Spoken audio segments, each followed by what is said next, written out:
来到了新竹的北埔乡，一过南埔桥，桥的那一头就是一片景色宜人、富有田园风光的南埔村了。看了令人心神气爽，心底深处却油然升起一股思古之幽情。此时，耳边隐隐传来潺潺的流水声，转头一望，一座古老的水车就耸立在不远的身旁。一位老阿伯呢，正辛苦地转动着一座古老的水车。哇！想不到深藏在儿时记忆里的画面，竟然生动地呈现在我眼前。刹那间，我的眼神不禁被这感人的情景深深地吸引着。你水下把这有130人也得死了。你水吧对这浪山的53条了呀，你水完全没污染的水，这水真香的。这水下吧，因为这全部的天在高土呢。去水唔多，依家水下管可以有差不多5分之的水，依家水就生态。这水的流量的确是又大又清澈，实在是难能可贵。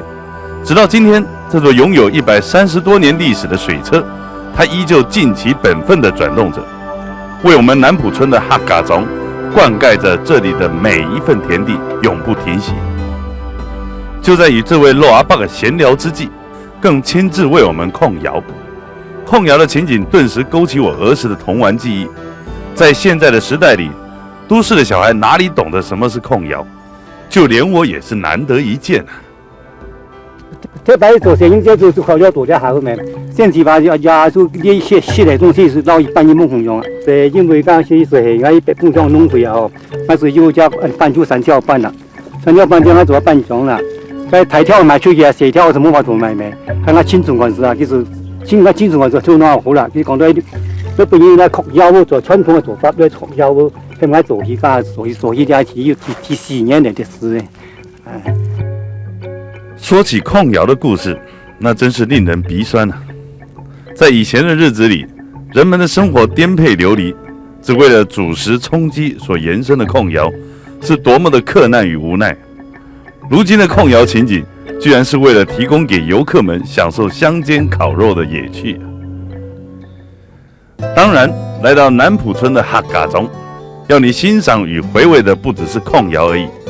今天的南埔村已经发展成为一个相当有名的观光游览胜地。在这里，你不但可以浏览水车、堆土控窑，享受野趣，更可以搭着牛车游览一下我们南埔村的乡野风光。因为等到食物控好还要一段时间，于是他领着我们搭上牛车，来一趟迎向自然、走过历史的南埔村风光之旅。除了牛车之旅，在南埔村的古农具馆内，当年这些所使用过的农具，不但保存得相当的完整，而且是琳琅满目，令人目不暇接。看到这些古农具，让我深切地感受到农民的一锄一禾的辛苦之外，更体验到今日我们所拥有的一切都得之不易。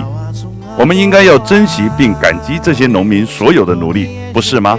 经过了这一趟缅怀历史的时光之旅，哇，我们刚才所控的番薯与鸡腿也熟了，也该是让他们出土的时候了。看着肉阿爸用锄头一耙一耙地把土耙开，哇，这个感觉真是令人兴奋啊！哇，终于上桌了，眼睛看着肉阿爸一寸寸地撕开锡箔纸，鼻子闻着空气中洋溢着控鸡腿和番薯的香味，我的五脏庙早就饥肠辘辘了。当肉阿爸一打开锡箔纸，天哪，金黄色的鸡腿透着发亮的油光，不禁令人垂涎3尺。我还是少说2句，大家赶快来大快朵颐一番吧！你看，大伙吃得多起劲啊！是的，在今天的忙碌社会中，都市的文明早已淹没了乡野的情趣与悠闲。曾几何时，你可想要偷得浮生半日闲，徜徉在历史的时光隧道里，回味着往昔的童趣。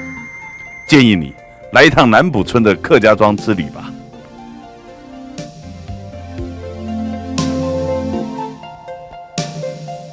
Oh.